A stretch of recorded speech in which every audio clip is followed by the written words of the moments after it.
Ndonge ndabahaye mwiriwe mwese canke mwaramutse bivanye naho mugenda mudukurikirana muherereye.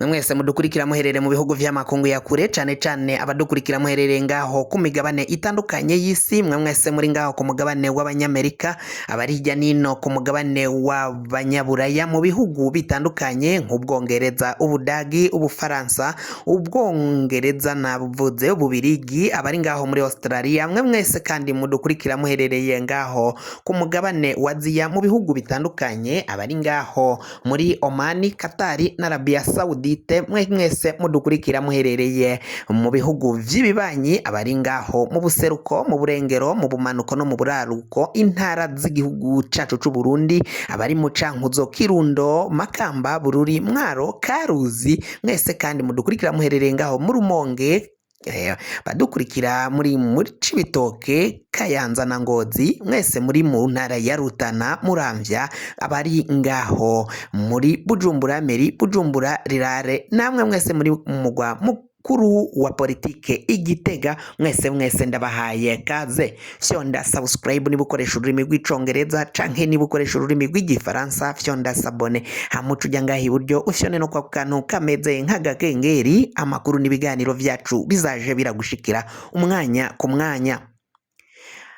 Amakuru agezwe ko ariko aravugwa ngaha mu gihugu cyacu Burundi, Ndayishimiye umukuru w'igihugu c'u Burundi ari kumwe n'umutambukanyi wiwe Angelina Ndayishimiye bahejeje gufata urugendo rubashikanye mu gihugu ca Nigeria, bashikiye ngaho i Abuja mu gisagara c'ubutunzi, gisagara ca politike ngaho i Abuja mu mugwa mukuru wa Nigeria, aho bahejeje gushika bakaba bakiriwe n'abategetsi bakomakomeye cane.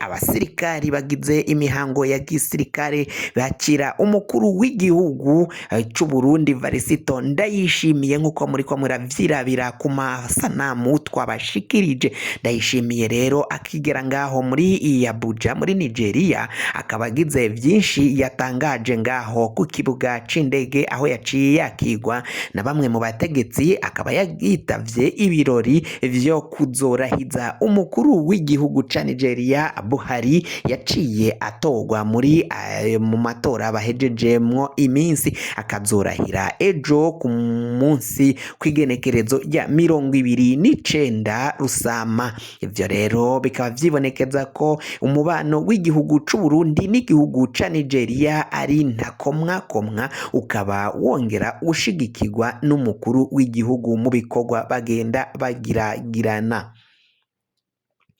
Andi makuru ariko aravugwa ngaha mu gihugu cacu c'u Burundi ni amakuru agiye atandukanye. Amakuru ariko aravugwa ku vya Bunyoni avundiye mu munyororo. Bunyoni ariko araborezwa mu munyororo ngaho Ingozi. Hakaba hari kuvugwa ko rero haba hari abandi basirikari bo bagiye gufatwa bakazojanwa nabo mwibohero. Abo basirikari atanumwe abazi. Ndayishimiye agihaguruka ku kibuga c'indege citiriwe Melchior Ndadaye, akaba yaciye asiga abwiye abategetsi ndetse n'abasirikari ko bagomba kurinda umutekano kugira ngo bafate neza igihugu c'u Burundi. Aho Ndayishimiye mu kugenda arafise ico bako ashobora kuzogaruka asanga bamutembagaje ku butegetsi, kuko Bunyoni yaciye agerageza gutembagaza ubutegetsi bwa Varisito Ndayishimiye, ariko abitahura kare bivanye nuko umugore wa Bunyoni ya Sente Niyonkuru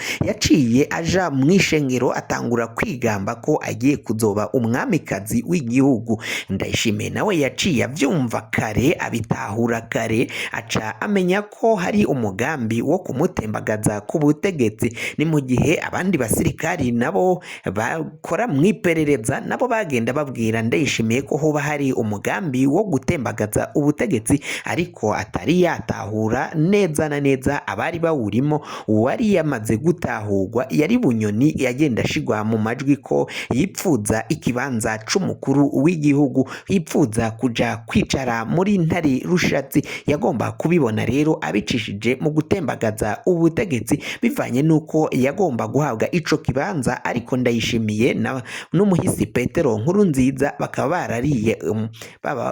barariye mutima menyo, baca bamwima ico kibanza ariwe yagomba agomba gusubirira umuhisi Petero Nkurunziza bakagishiramwo Ndayishimiye. Bunyoni vyaraciye bimushavuza naho yari yaciye aronswa ikibanza co kuba umushikiranganji wa mbere ngaha mu gihugu c'u Burundi, ariko ntivyaciye bimushimisha, bityo rero yaciye ategura gutembagaza ubutegetsi, na cane cane ko Varisito Ndayishimiye vyagaragara nkaho adashoboye gutegeka igihugu c'u Burundi. Abaseneri bahora bavuga ko Ndayishimiye ataco ashoboye, ko ari ushoboye gutwara igihugu c'u Burundi yari Agathon Rwasa.